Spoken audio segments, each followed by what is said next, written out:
Hello and welcome to this FUTEK webinar. My name is Molly Cray. I'm an event marketing manager with IHS and I want to review a few housekeeping items with you before we begin. Please take a moment to familiarize yourself with the operation of the user interface for today's webinar. The large window with the heading FUTEK presentation in the upper left is the primary window for today's webinar. You should be seeing the welcome slide there now. Just to the right of the main presentation window is the speaker bio window with background information on today's presenter, John Schnell. Just below that is the Q&A window. At any time during the presentation, you can enter a question into the box in the lower section of the Q&A window and click Submit. Your question will be placed in the queue for John to address when we get to the Q&A session. At the bottom of your screen, you will see 14 buttons. The first three either minimize or restore the three windows we've already talked about. The others allow you to email FUTEK directly, email a friend, share your webinar experience using social networking tools, go to FUTEK's website, access Wikipedia, Facebook, and LinkedIn, view the live Twitter feed, and tweet about your webinar experience, take the FUTEK webinar survey, and do a little troubleshooting like running the system test or consulting the FAQ document. If you can't remember what a particular button does, just place your mouse pointer over it and a tooltip will appear with a description of the button's function. Now, to get the webinar started, here is your FUTEK moderator, Dan Tangeman. Hello, thank you for joining us for today's webinar. I'm Dan Tangeman and I'll be serving as your host today. I presume you're all aware that this is an OEM webinar. So that means we'll be discussing the capabilities of features that relate solely to the OEM sensors. There will be a Q&A session at the end of this presentation, and we hope to spend about 15 minutes for this. If you have any questions regarding what John and I are presenting, please send them our way. Also, we will be giving one lucky attendee an iPad mini for joining us and filling out the survey. Now, let's dive in. I'd like to start with a brief background on FUTEK. FUTEK is a privately held company. We were founded in 1988, and we're known for our load cells, torque sensors, pressure sensors, and multi-axis sensors, as well as instruments and software which are all designed in-house. Because we have a large product offering, many of our sensors can be adapted into OEM solutions. So these solutions cater to many industries, especially aerospace, medical, and robotics. I want to emphasize that all of FUTEK's OEM solutions are made in the USA at our company headquarters in Irvine. Now, certifications may seem sort of trite to go over, but this is really important that you choose a manufacturer that's been accredited by outside auditors. FUTEK holds certifications in the following: ISO 9001, ISO 17025, and ANSI Z540. We're undergoing audits and we're compliant for AS 9100 and ISO 13485. Also, we're performing our own calibrations in-house in our A2LA accredited lab. Now I'd like to introduce John Schnell. John's got over 30 years of direct experience working in the test and measurement market, and currently he is our senior applications engineer involved in a large number of OEM ventures for us. He's serving as project manager and an industry expert on this, and you're going to be in good hands. He has tons of insight. Take it away, John. All right, thanks, Dan. Just wanted to welcome everybody to our webinar today. And for the seasoned test and measurement guys and gals out there, just have you bear with me momentarily as I give a quick overview. Sit back, have a coffee while we do that, and then we will get into the key issues of this discussion. As Dan said, FUTEK's a U.S. manufacturer based out of Irvine, California. We manufacture bonded foil strain gauge sensors. Our measure ends are load, torque, reaction torque, and pressure. So let's just talk briefly about how our products work. In all cases, we're going to have some type of structure, which we refer to as a flexure. We're going to apply these foil strain gauges to our structure, and as you can see in this slide, we're going to apply a force in the z-axis, giving us an output proportional to the force. The same thing is true for reaction torque and rotary torque as well. In this case, we have our flexure, and we're applying the moment about the z-axis, and once again, we're going to get a corresponding output to that moment. Okay, let's get into the essence of our discussion today on OEM manufacturing. Some considerations that you need to think about when you're making your selections. Product offering. Very important to look at a supplier who has an extensive product offering. This is going to open up a lot of doors for you and hopefully finding a solution that is standard product, readily available, and minimizes your engineering efforts. But you also need to take into account that engineering support. Should your application require some modification or complex design, you need to work with a company who offers full engineering support from the ground up. Quality. Quality of the products is extremely important. You think about what you're trying to do here. You're going to put something into your product with your name on that product and ship it to your client. You need a level of quality that meets or exceeds quality that you have set the standard for in your industry. And delivery, which go hand in hand with quality. We have enough challenges in our day-to-day life. Once we get past the product selection, possible engineering efforts involved with this, we want something that's going to arrive on time, onto your shop floor, and out to your client with minimal involvement on your part. At FUTEK, quality and delivery are two very important philosophies that we run our company with. When we talk about quality, our objective is 0 defects. That's something that we strive for every day in the standard product, and it is definitely something that is in place for our OEMs. For most of our OEMs, we are achieving 0 defects in the products that we're shipping out to our clients. A key aspect to the delivery component of the FUTEK philosophy is the direct stock. When you look at our product offering, we have extensive stocking programs for our standard product, but we also integrate this philosophy into the supply chain methodology for the OEMs, where we're building to stock and then shipping to the OEM from stock. And the point is that you have a buffer that we've set up for you that should always be available to you, not only to maintain the normal delivery challenges or schedules that you put in place, but also for any peak situations that may come up where you need that additional support. Direct from stock allows that to happen. We need to talk a little bit about the OEM partnership, and we believe this is very important in today's business culture. When you look at the supplier-customer relationship, it typically, if all works well, is going to be a long-term relationship, and it's going to involve, in many cases, some engineered quality support issues as we develop the product and bring it online for your business solution.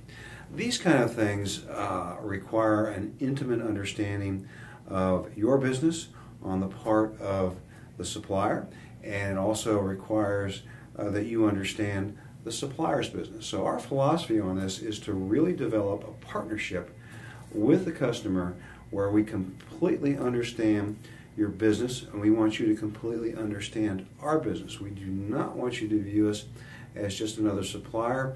We want you to take a look at what we're doing and how we're going to approach the marketplace over many years, incorporating your requirements into that business plan, resulting in a successful solution for you. It's also important when we look at these solutions that whatever we're doing for the client, it's got to fit our core competency. If we get involved in something that doesn't fit our core competency, it's not going to be a win situation for the client, and it's not going to be a win situation for us. So it's very important that we stay within our skill sets, that we stay within our core competency to provide the best solution for you. At the end of the day, this type of partnership, going well beyond the typical supply chain relationship, is going to ensure your success, and it's also going to ensure our success. And obviously, with that kind of combination, it makes it a win-win situation for many years. All right, next thing that we'd like to look at here is, the initial conversation and discussion with the client when it comes to these OEM type applications. This is where it's very important to have full disclosure. Now, in many cases, this may require an NDA, and we understand that. Everybody's got to protect their intellectual property, and we're very open to that.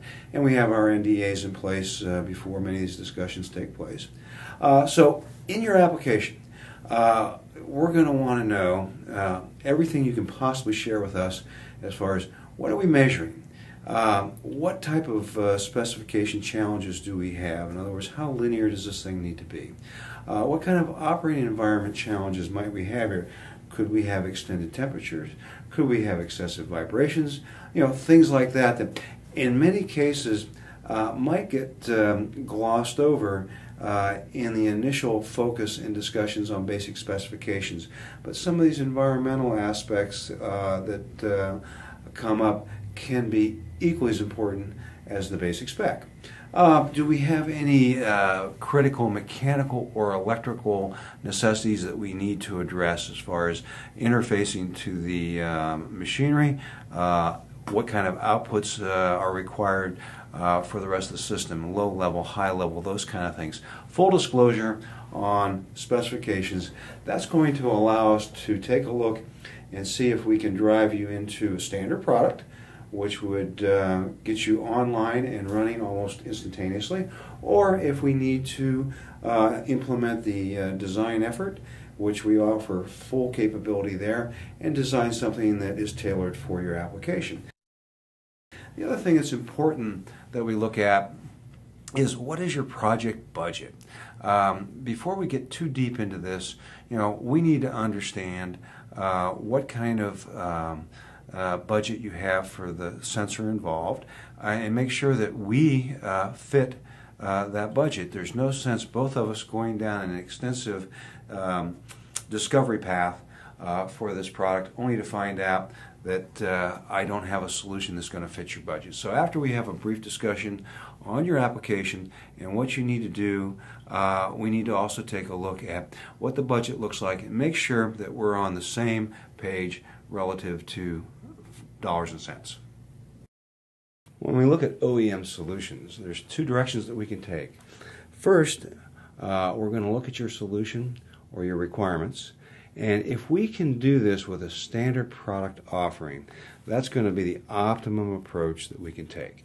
And that's another reason, as we mentioned earlier, when you make these decisions as far as the supplier, the large product offering is certainly critical, because if I have a large product offering, which FUTEK has, then I have a number of solutions I can offer you that keep us within the standard product solution.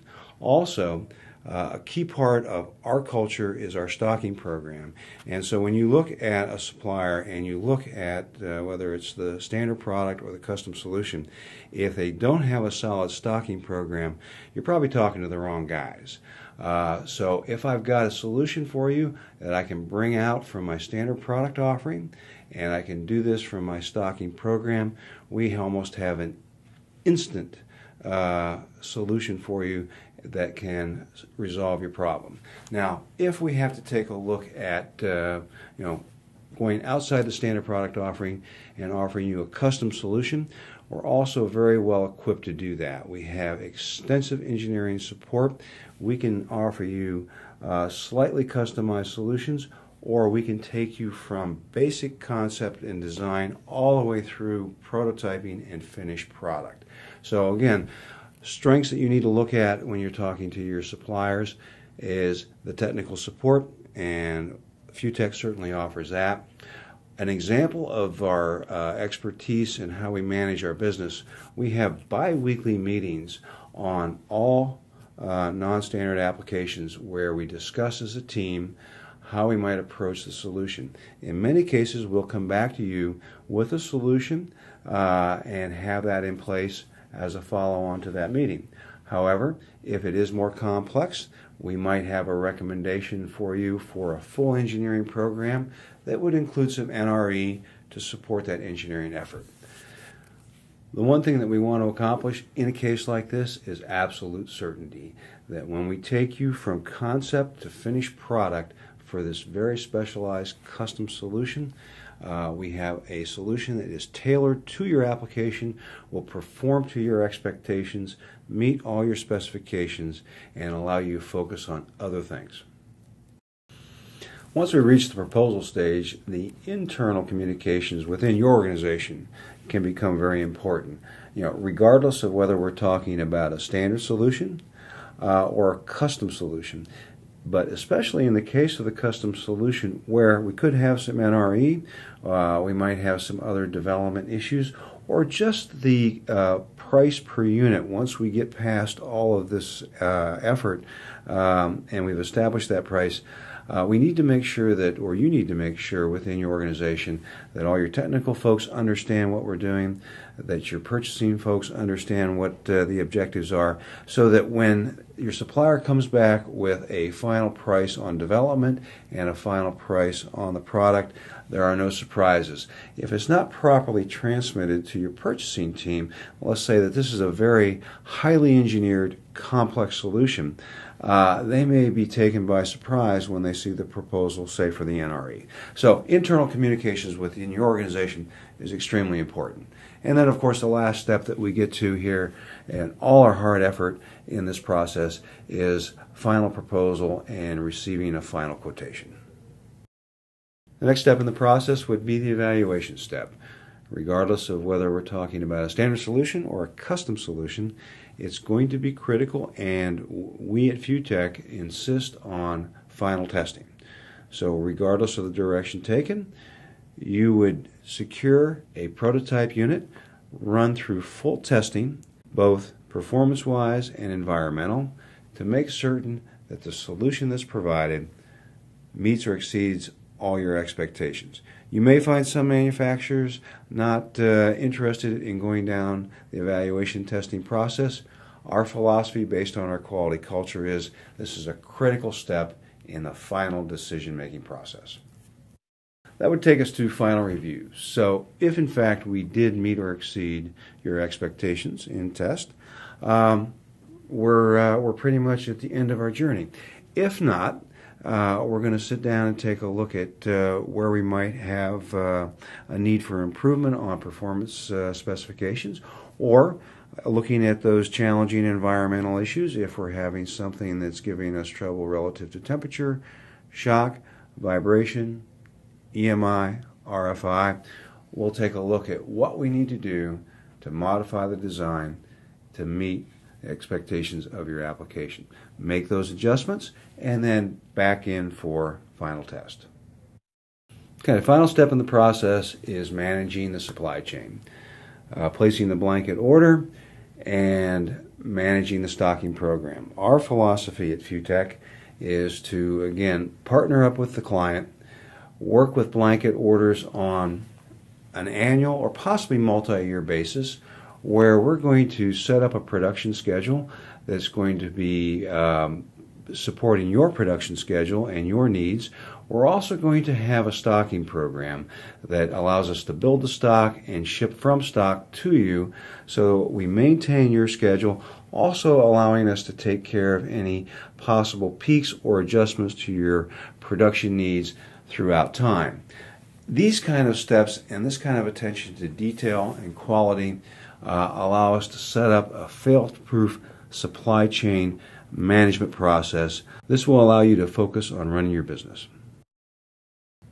When we look at the upfront investment, it really boils down to long-term performance. For example, in the case of delivery, if you've shortchanged yourself by not investing properly at the front of this process, where you might not have on-time delivery, that could be extremely costly. If you're not true to quality as far as meeting specification, likewise, that could be an issue for you and your client. And overall, true to specification, if you didn't do a thorough job testing, if you didn't make the proper investment at the front of this process, you could pay a very heavy price at the back end. Okay, now the fun stuff. We're going to talk about some applications. And Just to give you an idea, some of the clientele, and the list is too long to go over, but people that we do work with: John Deere, Caterpillar, Raytheon, NASA. And just for those of you who want to see some interesting stuff, take a look at our website and take a look at our Mars rover application. Not OEM, but one of the more severe environments that you can possibly think of. And of course, Boeing and Western Digital. Now, as far as applications that we get into, this first one is rather interesting. This was fiber tension, and it required a number of things in terms of spacing and fixturing on textile machines, which can also be applied to wire and other point of measurements similar to this. In this case, we had to be concerned about a couple of things. When you look at the sensor is located down at the bottom. It's our classic LSB 200, but there was also some interface required. In each case, you'll see that we've got a thread line going either under or over the pulley shown. When you have something like this, there's got to be a calculation for break angle as the fiber breaks over the pulley. The break angle has to remain constant, or your force vector is going to vary. And so that was part of it. We had to come up with that design. And also the fixturing associated with this.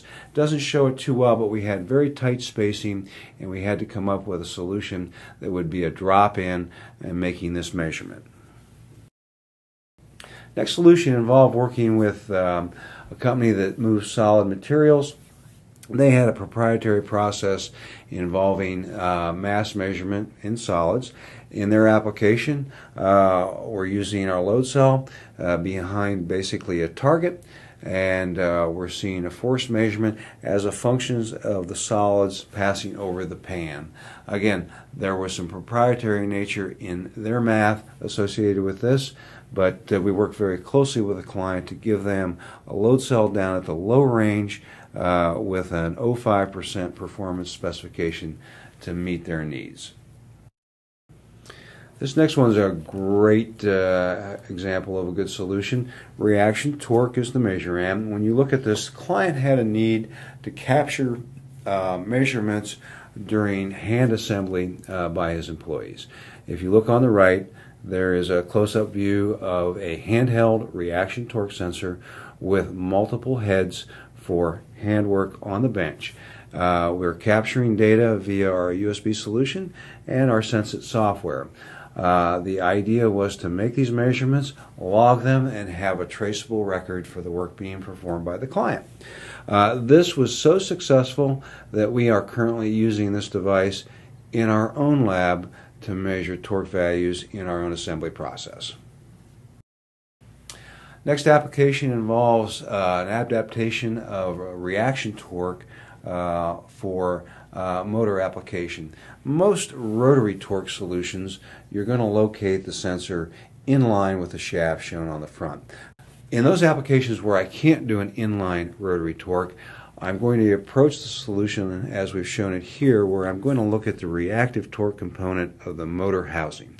So in this case, what we have is a plate, a reaction torque cell tied to the motor housing, and of course I would have that motor housing supported and allowed to rotate or attempt to rotate due to startup of the motor. So again, a solution where we've provided a non-standard approach to making this measurement in a slightly different way. This next application is a great example of how we might use a broad product offering. In this case, we're making a measurement of a syringe plunger. And as you can see, right from our standard product offering, we can do this with three different solutions: our LSB 200, our miniature S-type, the LSM series, or the LLB series. So in this case, we have three easy solutions, all standard, all stock, that we can offer to make this measurement. In this application, we have load cells located under the base of the animal's habitat. And in this case, we're going to be looking at the effects not only of exercise and feeding, but we might also be looking at the effects of the medications given to the test subject. And when the animal moves around, regardless of what activity he's involved in, results of medication, the results of eating, the results of exercise. All of this is being collected and logged by our S-type load cells as you see under the platform. Okay, what are our key takeaways here? Well, when you think about what you're trying to do, your company's reputation is important, your reputation is important, your selection of a reliable supplier and partner are absolutely critical in this process. You want to go back and look, like we said, at somebody who offers broad products. If we can find a solution that's standard, that's a win-win for everybody. But if not, we're also going to be looking for somebody who's got the engineering support that can take you all the way through the process from concept to finished product and make you a champion within your own organization. Quality. We keep talking about quality. So important. You've got to have quality and making certain that your reputation to your client is maintained throughout the process and over the long haul as well. Core competency, it kind of goes back to the first item. You want somebody with a proven track record like FUTEK, somebody who's going to support you all the way through this process and make sure that we're doing the right things. Delivery, I can't stress that one enough. Once we're through all of the design issues and all of the testing and all of the hard work that you've done, you're going to kind of turn this over to the management folks, and we want to make sure that that product comes into them on time when they need it. If they don't, I'm guessing that your buddy on the production floor is going to let you know that you made his life difficult with delivery challenges. So it goes back to that partnership. You know, our success, your success, it ties together. We want to be a winning team, and if you succeed, we succeed. Thank you, John, for your insight. It looks like you've piqued everybody's interest. Because we have a ton of questions to get through, if we don't get to your question, we will follow up with you via email. Also, remember, there's an iPad mini up for grabs for joining us today, but don't forget to fill out the survey. Now, let's start with the first question. What is a typical timeline for an OEM project, John? Well, that can vary, as we reviewed in the webinar. If we address your problem with a standard product, that could conceivably start immediately right from our stocking program. If we have a minor customization to deal with, we might be looking at 6 weeks. If we have a very complex solution requiring excessive engineering time and production time, we could run as far or as long as 52 weeks. Well, can you give us a good example of a complex situation? Or? Absolutely. We have a multi-component solution on the current Mars rover. That involved a lot of extensive environmental testing in addition to the basic design itself for torque and thrust. That particular project ran roughly about 36 weeks. So there was a space-rated solution, extreme temperatures, extreme environment. It was a design effort from the ground up. Yeah, there's some cryogenics, right? Correct, yes. Is there a minimum quantity for an OEM application? There really isn't. You know, everybody loves to think in terms of large numbers for OEMs, but for our test and measurement marketplace that we typically deal in, that could be a low number. For example, it might be 50 a year. It just depends on the application that we're involved with. Some machine builders, their rates are somewhat low, their needs very demanding, so it could be a relatively low number, and that's an important aspect to this discussion because a lot of people think that to be an OEM and to have the kind of support that we've discussed in this webinar, you have to have huge numbers, and you really don't. You can have smaller numbers and be a viable, important client to a strain gauge sensor manufacturer. So there is no real minimum project budget because a lot of those things develop into bigger projects ultimately. Yeah? Right. Yeah. As far as the cost or the monetary value, there really isn't. We have OEMs, like I said, that are, say, 50 pieces a year. That might represent in the neighborhood of $25,000. Those are very valuable customers to us. At the same time, we do have OEMs that are up in the tens of 20,000s per unit per year. Oh, looks like we have a question from Franz. Do the calibration methods differ on OEM sensors? Well, Franz, that's a very good question. Actually, they do. Our standard calibration would be 5 points of data that we would generate. That would be from 0 to full scale, and we would grab 5 points in that run. For many of our OEMs, we're simply going to do what we would consider to be a 2-point run, where we're going to typically look, say, at the mid-scale and full scale. That normally is done after extensive testing on pre-production or first production lots to ensure that we know those intermediate points are going to be within specification. And then as a cost reduction method, we'll go to a 2-point calibration process for a lot of the OEMs, and that helps take cost out of their product. However, if it's important for that client to have the additional data, we will continue to run the 5 points of calibration.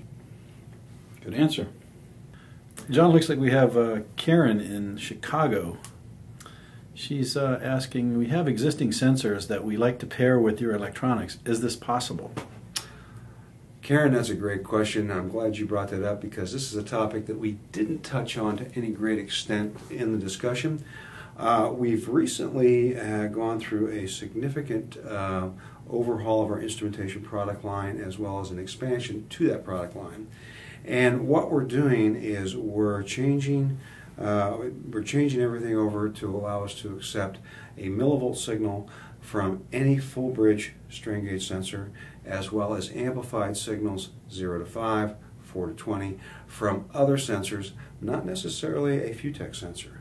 And the whole idea here is to make our bench type instruments such as our IPM 650 or our portable IHH 500, along with all our USB solutions that we have and are continuing to expand on, to allow them to take millivolt signals, voltage signals, current signals, as well as pulse signals from encoders from not only FUTEK solutions but other solutions as well. So if you're working with another manufacturer of bonded strain gauge sensors, or let's say you might have a temperature sensor that has a 5-volt output, there's a very good chance that we can be fully compatible with our USBs, our IPM 650, or our IHH 500.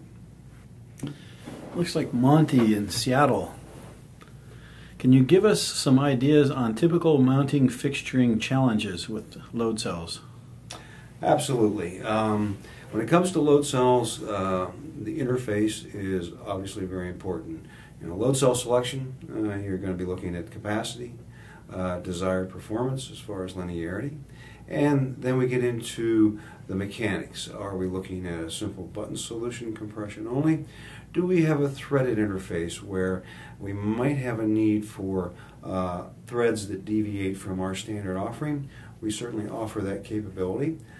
Is there a mechanical interface that might utilize rod end bearings, tongue or yoke shackles, other typical interfaces in many industries that we typically don't support in the standard product offering? Those kind of things we can work with the client. We can provide a custom solution. That solution might be an integrated package where everything is machined out of one piece, or it might be a solution where we manufacture the basic load cell and then attach these fixtures to interface properly to their application. Looks like somebody in Huntington Beach wants to branch off from a previous question. Can FUTEK design an entire OEM testing platform, sensors and electronics? What do you think, John? I'm glad that was brought up because that's something that we didn't really drill into properly in the main discussion. Most of that discussion dealt with OEM activities and philosophies relative to sensors. Key point here is that FUTEK designs and manufactures all of our own software and electronics. That's very key. A lot of manufacturers do not. So we have that capability.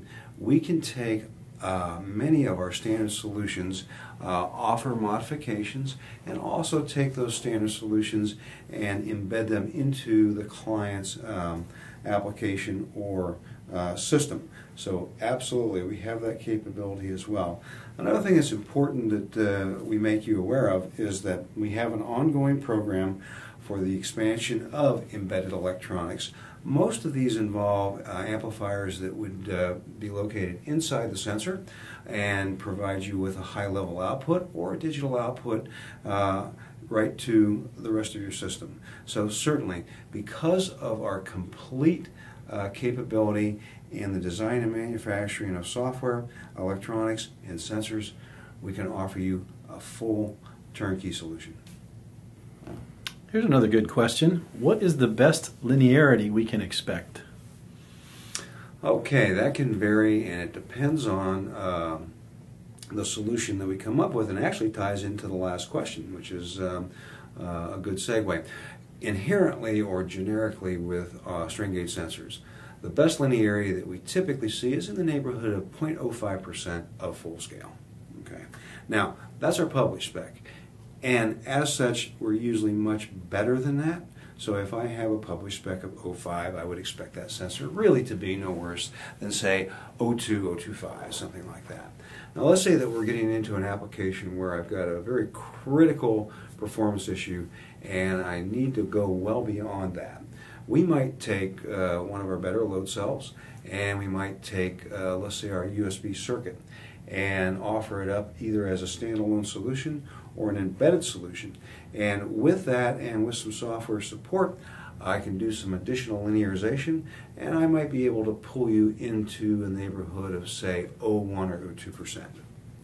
Great. Okay, another question, looks like from Montana. How will environments impact the design of the sensor? That's a very good question, because it becomes so instrumental in many of our solutions, and that's because we're working in the real world, and the real world is certainly anything but perfect. So as we talked about previously, as far as environmental issues and having to understand the customer's application. At the beginning of the presentation, we said, tell us your story. What kind of temperature extremes might we have? Very important. What kind of shock and vibration issues might we be dealing with? Do we have to think about intrinsically safe? Do we have to think about submersion? Just a few of the environmental issues that we have to take a look at. It's relatively easy to develop, design, and build a sensor that works in a laboratory environment where the conditions are optimum.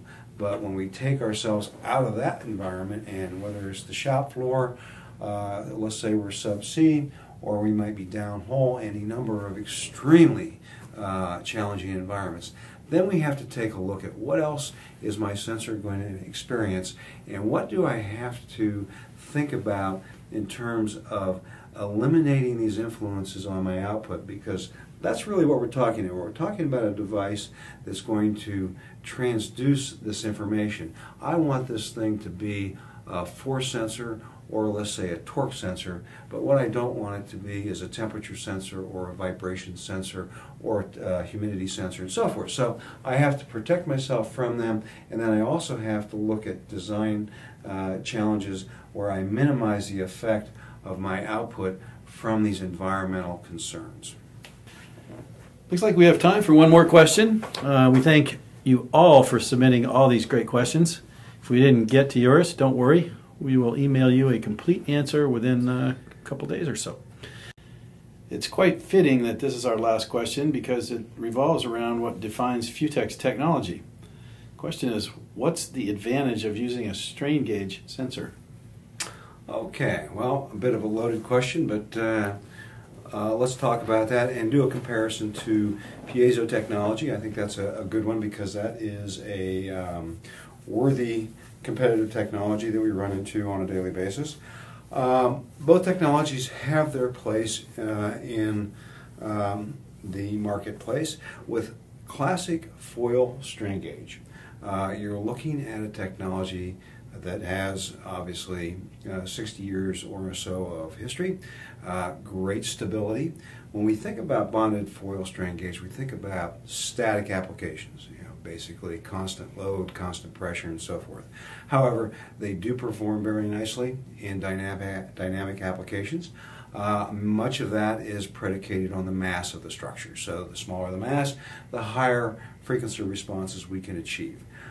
So good stability over temperature, good stability over time, excellent products for both static and moderately dynamic applications. Now compare ourselves to piezo applications or piezo technology, and now we're looking at, again, another worthy technology, but it has its place as well.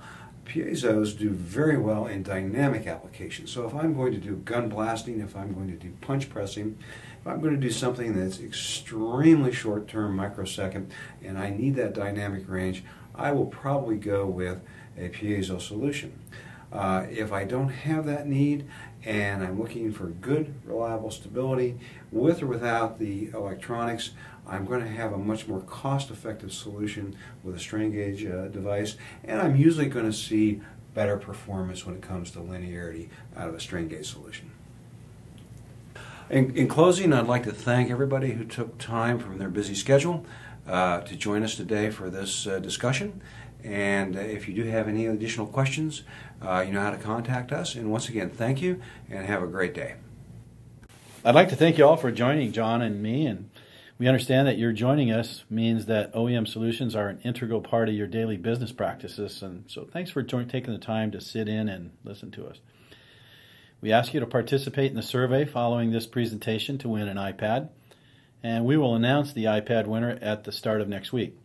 So please feel free to call or email us if you have any questions relating to this information or you'd like to discuss any application.